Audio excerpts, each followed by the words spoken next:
Subject verb এগ্রিমেন্টের দেখো আরেকটি class.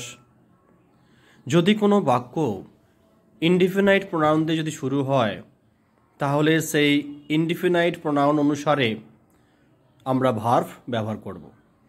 দেখো ইনডিফিনাইট প্রোনাউন দুরকমই হয়, একটি সিঙ্গুলার আর একটি প্লুরাল।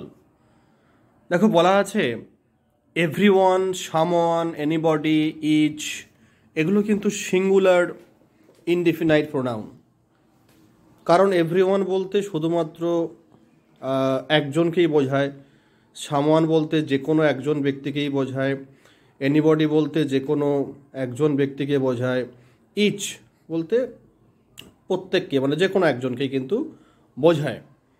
তাই যদি বাক্যটি এভরিওয়ান, সামওয়ান, এনিবডি, ইচ এই সকল ইনডিফিনাইট প্রোনাউন দিয়ে শুরু হয় তাহলে কিন্তু ভার্বটি সিঙ্গুলার হবে। দেখো এক্সাম্পল দেওয়া আছে everyone in the room is excited. রুমের মধ্যে প্রত্যেকেই উত্তেজিত। তাহলে দেখেছো এভরিওয়ান বলতে প্রত্যেককে, অর্থাৎ আলাদা আলাদা করে সবাইকে বোঝানো হচ্ছে, তাই এখানে সিঙ্গুলার ভার্ব ব্যবহার করা হয়েছে। নেক্সট দেখো few of the students were prepared for the test. দেখো খুব অল্প কয়েকজন ছাত্র, তার মানে একজনের থেকে বেশি। ফিউ মানে হচ্ছে অল্প কয়েকজন, তাই এটা দেখো প্লুরাল ভার্ব নিয়েছে, তাই এখানে ওয়ার ব্যবহার করা হয়েছে। তাহলে আমরা কি বুঝলাম?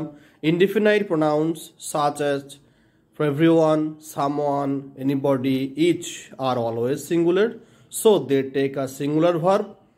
However, few, many, several are always plural, so they take a plural verb.